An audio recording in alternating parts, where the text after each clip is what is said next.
Kreml Hair Tonic and Kreml Shampoo present the new adventures of Sherlock Holmes, starring Nigel Bruce as Dr. Watson and Tom Conway as Sherlock Holmes.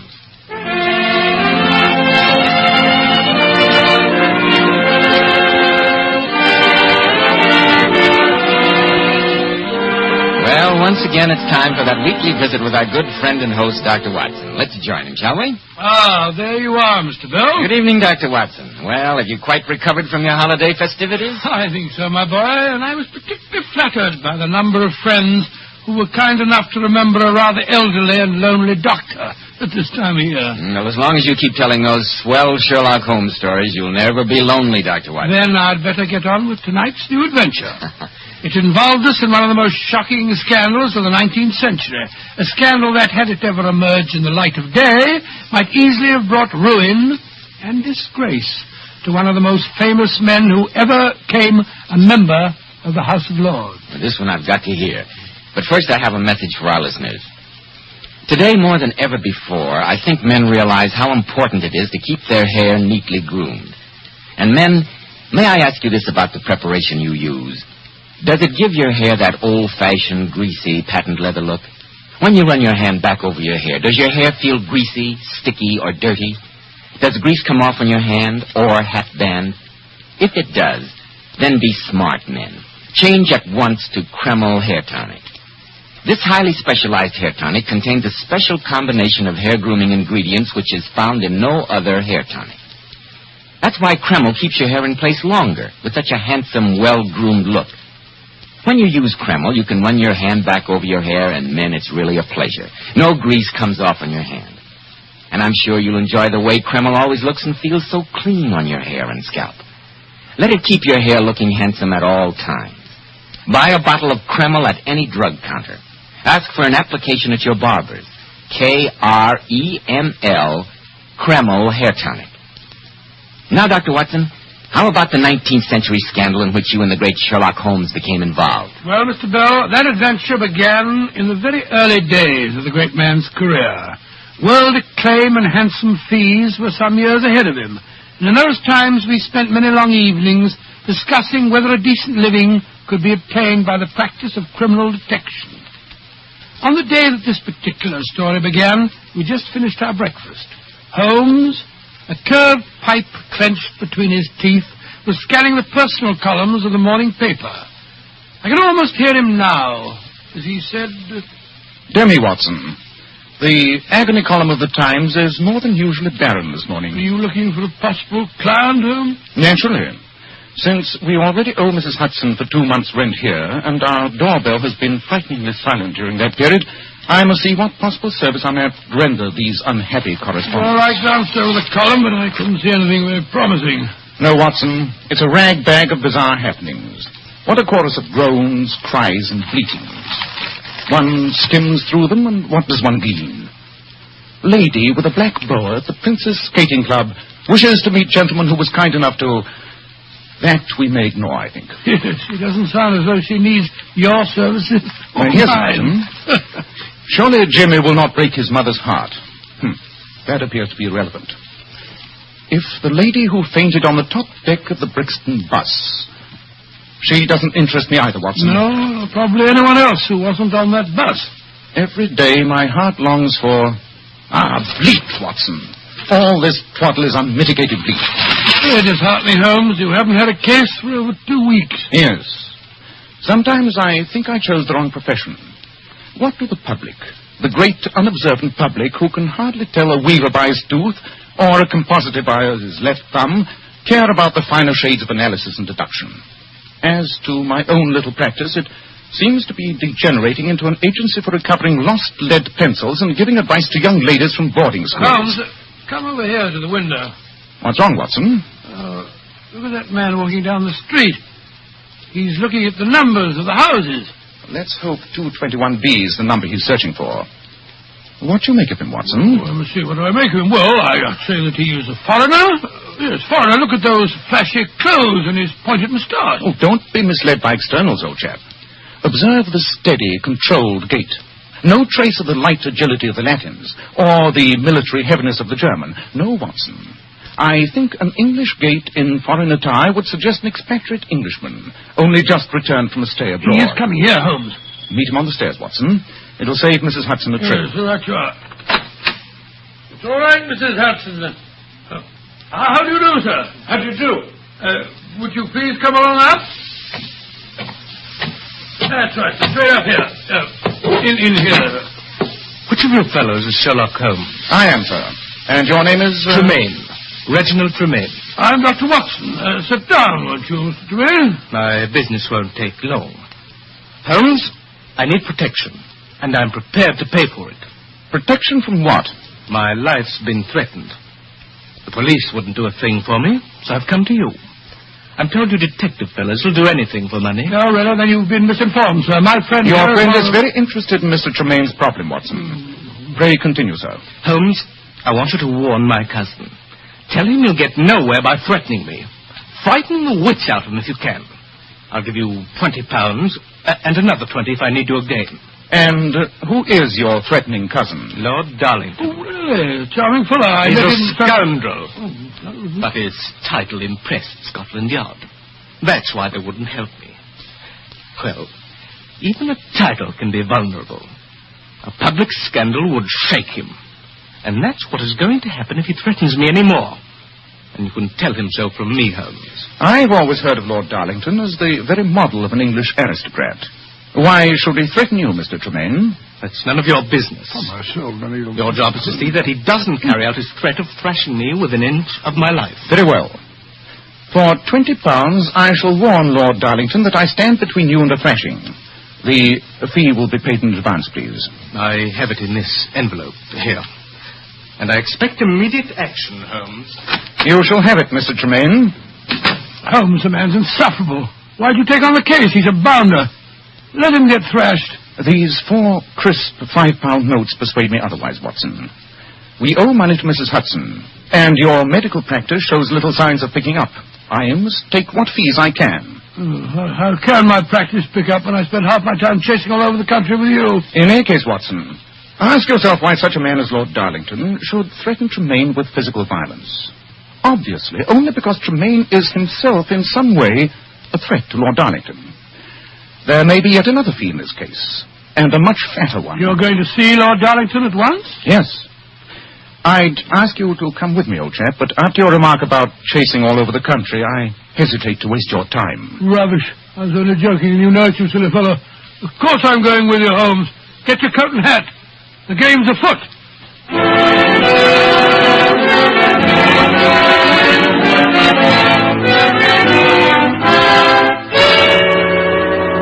£10,000, my dear cousin, or the scandal will be spread all over London. It's preposterous, Reginald. And I warn you that if you continue in this vein, you'll get that thrashing, I promise. Oh, no, I won't. I've engaged a detective fellow by the name of Sherlock Holmes. He's going to act as a bodyguard. So you'd better not try any tricks. He should be here at any moment. How dare you bring a stranger into this mess? How dare you? That's right, my dear cousin. Bolster up your courage with the brandy bottle. Be quiet, Reginald. It'll cost you £10,000 to keep me quiet. I won't pay it. The scandal will make pretty readings in the newspapers. Before we go any further, Reginald, I insist on one thing. I shall bring Lady Darlington to here, and you must make this shocking accusation to her face. I shall be delighted to. Yes, Jenkins, what is it? Excuse me, Your Lordship, but there's a Mr. Sherlock Holmes and a Dr. Watson to see you.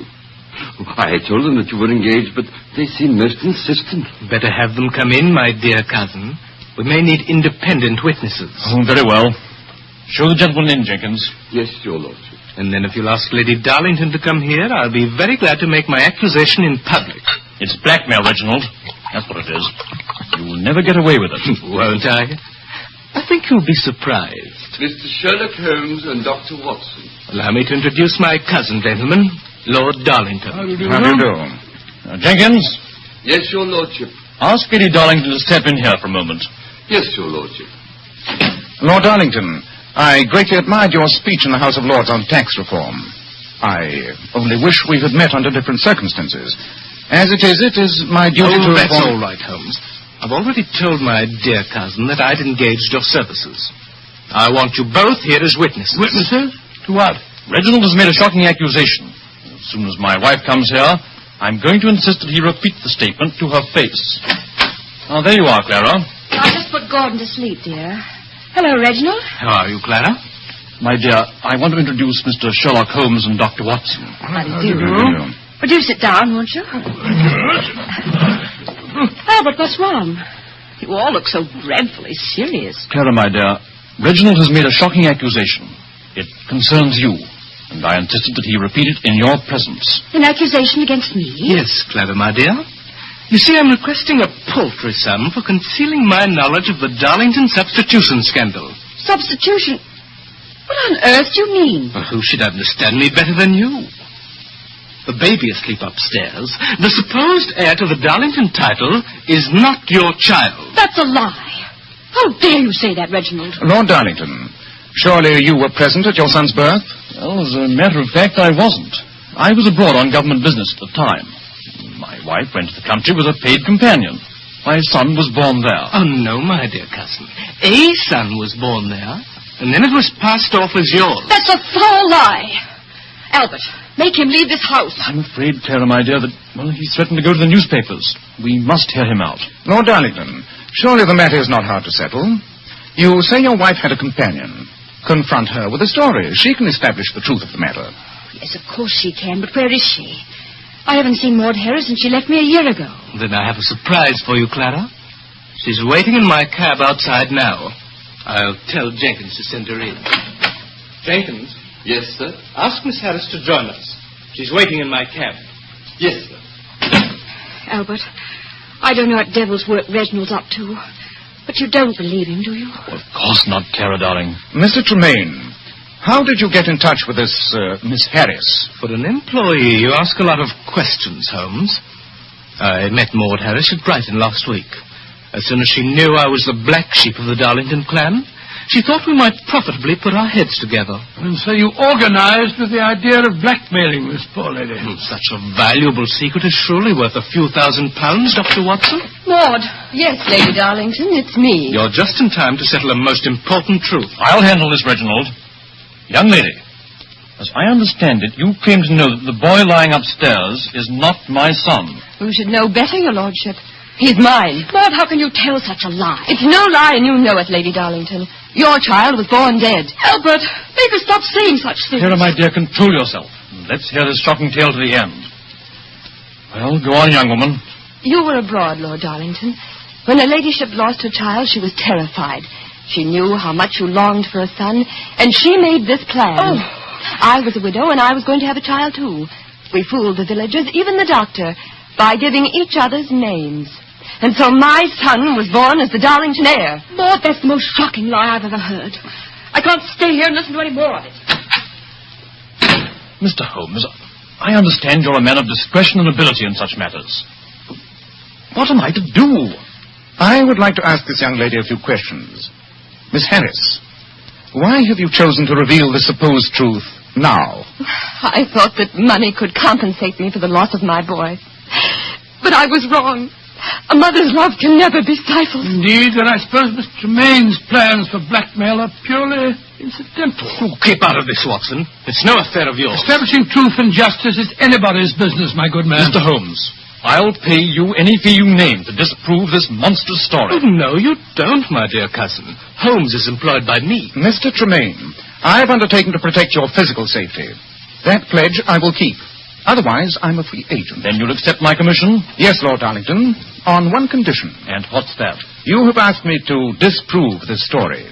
I would prefer that you ask me to establish the truth. Of course, Holmes, and spare no expense. Remember, the honor of the Darlingtons is at stake.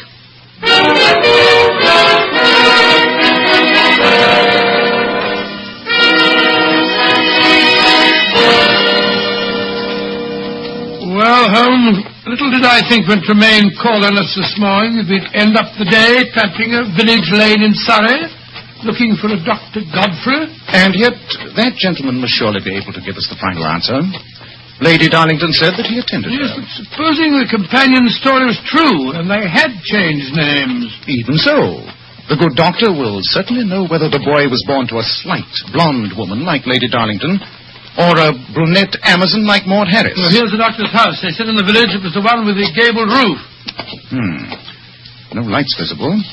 I hope the doctor's not out. Doesn't seem to be any answer. Confounded. I don't believe there's anyone at home. And you will observe, Watson, that this morning's delivery of milk still stands on the doorstep. Curious. Let's explore a little. Well, perhaps the doctor's gone away for a few days. If so, he's a very careless man. Look, that window's wide open. Do you think we might go in and look round? We not only might, we will go in. Too much is at stake to stand on ceremony. Strike a match, Watson. Right you are. I'll light that lamp. There you are. Holmes! Holmes, look! The figure slumped over the desk. Someone has reached the doctor before us. He's been shot through the chest. He's dead, Holmes. How long would you estimate he's been dead, Watson? About 24 hours, I say. So now we become involved in murder as well as blackmail. Well, the answer's perfectly obvious to me. Tremaine came here and shot him. He knew that he could never blackmail Lord Darlington while this doctor was still alive. Not necessarily, Watson. If the story of the substitution is true, you must realize that one other person would have an equal motive for murder. Great Scott, Holmes, who? Lord Darlington himself.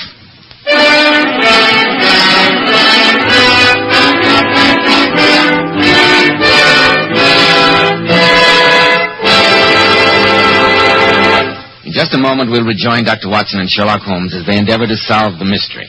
But first, they say New Year's resolutions are made to be broken. But here's one which should pay you big dividends to keep. Resolve to take better care of your hair, to keep it better groomed, your scalp hygienic. Start using Kreml hair tonic at once. You see, Kreml is a highly specialized hair tonic.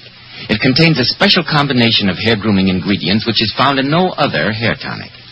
That's why it keeps hair neatly in place longer and gives the hair such a natural, well-groomed appearance, never greasy or sticky. But men, Kreml does lots more than keep hair looking attractive. Its light oils have a fine lubricating effect on a dry scalp. At the same time, it removes loose dandruff. And a quick massage with Kreml stimulates the circulation of blood in the surface of the scalp. Notice how alive, how invigorated your scalp feels. And men, you like to rub Kreml on your scalp because it's such a clean hair tonic. Never feels greasy or sticky. And if your hair is so dry that it breaks and falls when you comb it, Kreml actually helps condition the hair, in that it makes it feel softer, more pliable, and looks as if it had some body to it. So men, for better groomed hair and a hygienic scalp, change to Kreml. K-R-E-M-L. Kreml hair tonic.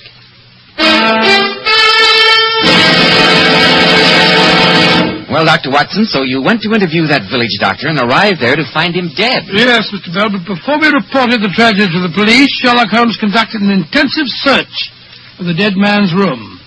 After a moment, he turned to me and said, Watson, we must see what the inanimate objects in this room can tell us. Aha. Here's the doctor's appointment pad. Let's see who his last visitor was. Look, there's the name of Darlington. Yes, but that tells us little. If the companion's story is true, the word Darlington could refer to either of the women or to Lord Darlington himself. But what are these letters scribbled before the word Darlington?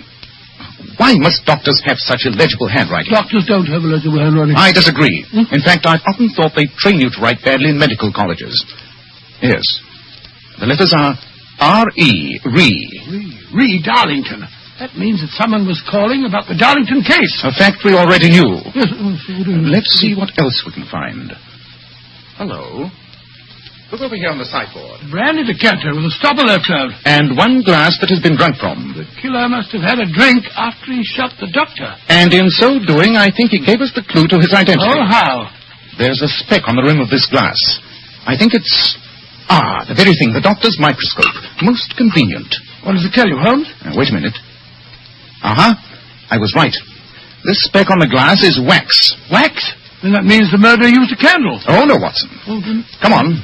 We must go back to the village and report his death. And then we'll catch the next train to London. Aren't you going to stay here and help the police? Why should I? Beyond telling them the name of the murderer. You mean you know who did it? Of course. And so should you. Well, I don't. But we don't know the answer to the Darlington substitution scandal. That answer, Watson, still lies in London.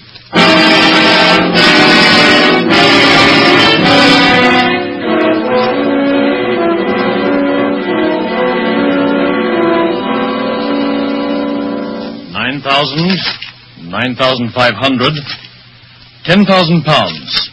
Well, there you are, Reginald. Thank you, my dear cousin. I'll put the money in my bag, Reginald. Mr. Sherlock Holmes and Dr. Watson. Lord Darlington, that sheaf of banknotes in Miss Harris' hand. Surely you didn't pay the blackmail. I discussed the matter with my wife, Mr. Holmes. She's deeply upset. We both agreed that the scandal, once started, would cling to us for life, even if it was disproved later. That's why I paid the money. You engaged me as your representative in this case, Lord Darlington. Miss Harris, give that money back at once. It was a gift from Lord Darlington in front of a witness. If you try to touch it, I shall send for a policeman. That won't be necessary. 2 of them are waiting in the anteroom now. Police? Oh, Holmes, you shouldn't have done it. I wanted no breath of this scandal to emerge from beyond these 4 walls. The fact that police are here has nothing to do with the problems of blackmail. I brought them here to apprehend a murderer. A murderer? What do you mean? Dr. Godfrey, your wife's physician, was shot dead during the past 24 hours. He was killed before he could tell us the true answer to the parentage of the child upstairs. Murdered? Oh, what a dreadful thing. Have you any idea who did it? Every idea, Lord Darlington. But before I expose the criminal, I'd be obliged if you'd bring Lady Darlington here. And also the child. Oh, very well, Holmes. This is going to be a terrible shock to her. You're suddenly very quiet, Mr. Tremaine. Am I? I was wondering who might have killed Dr. Godfrey. Fortunately, we don't have to wonder. The murderer left a clue. After he'd committed the crime, he made the mistake of taking a drink. Darlington's quite a drinking man, you know. And you have been known to take a drink on occasions too, Mr. Tremaine. For instance, after you'd killed Dr. Godfrey. After I... What rubbish are you saying? You see, the murderer left a tiny blob of wax on the glass. Oh, what does that prove? Merely that someone had been carrying a candle. But this wasn't candle wax. It was cosmetic wax, such as you use to wax that pointed moustache of yours. Reginald. All right, all of you, I'm getting out of here. He snatched my bag. Reginald, come back here. I'll go after him. No, Watson. The police are prepared to arrest him, but not the young lady. We shall need her cooperation in the last act of this little tragedy. Surely the whole thing's clear by now. If Tremaine killed the doctor, obviously the whole story about the substitution is a lie. Not necessarily. Even if it were true, the doctor was still a menace to his plans. How could he and Miss Harris ask the highest price for their secret when the doctor also knew it? No, Watson. Tremaine had a motive for murder either way. In the meanwhile, I must set the stage before Lady Darlington gets here. Where'd I put that parcel? Oh, here it is. What the devil have you got in there, Holmes? A present from a plumber friend of mine. Though the object in this package is only a simple tool of his trade, I feel that it may give us the answer to a peer's inheritance. Oh, my soul, you're being very mysterious. In a few moments, I propose to conduct a test. You must hide outside the windows. When I turn down the gaslight over the mantel here, Watson, I want you to strike a match, apply to the object in this package, and toss it through the open window. At the same time, cry out the word fire at the top of your voice. I remember that. I think the results of the experiment may prove quite startling.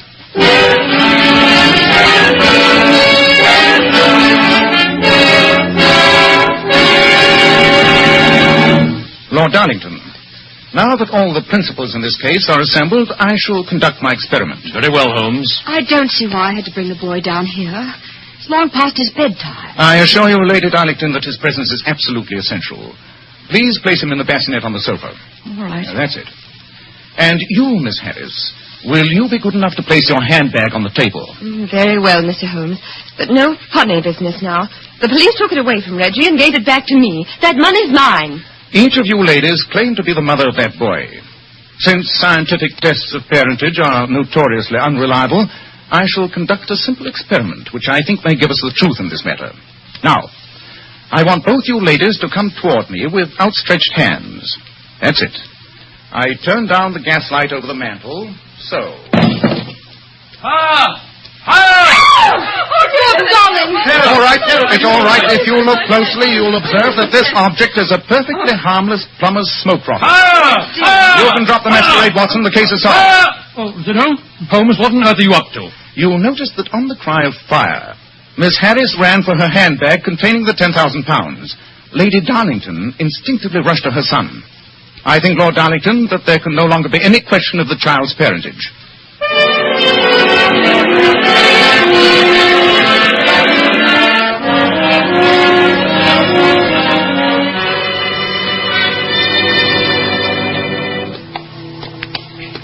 Midnight. Been a long day, Holmes. Yes, but profitable, Watson.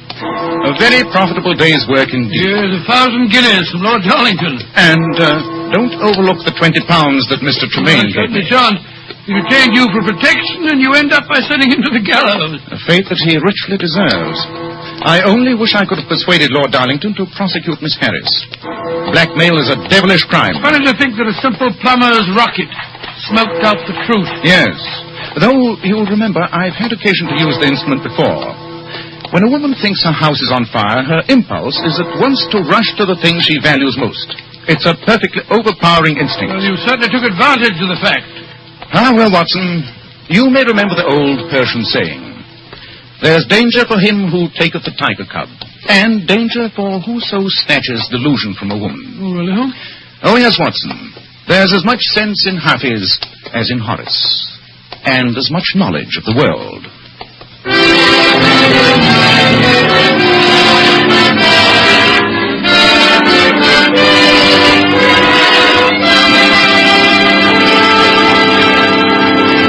Well, Dr. Watson, that was a very exciting story. Thank you, Mr. Bell. Incidentally, don't you think you'd better tell our listeners about the change of day and time for our next meeting? Yes, of course. Ladies and gentlemen, our next broadcast will be on Monday, January 13th, over these same stations. And better consult your newspaper for the time. Girls, have you noticed how men can't help but admire the bright, shimmering highlights in a woman's hair? Then why not follow the advice of the famous $1 Million Powers models? Girls noted for their glossy, bright hair. Powers models wash their hair with Kreml shampoo. This amazingly beautifying Kreml shampoo actually glamour bathes each tiny strand of hair and uncovers all its natural radiant luster. Yes, and Kreml shampoo never dries the hair. In fact, it has a beneficial oil base which helps keep the hair from becoming dry or brittle. Its luxurious active foam thoroughly cleanses the hair and scalp and removes all loose dandruff as well as the dirt. So, ladies, buy a bottle of Kreml shampoo at any drug counter. See how easy it is to glamour bathe your hair to a vision of tantalizing loveliness. Kreml, Kreml shampoo. Now, Dr. Watson, how about next week? It's not next week, Mr. Bell. It's a week from next Monday. Yes, of course. Well, what story are you going to tell us a week from next Monday? I think I'll tell you about the Devil's Foot. The Devil's Foot? What was that? I won't tell you now, Mr. Bell, but I will say that Sherlock Holmes and I never encountered a more gruesome or a more horrible mystery.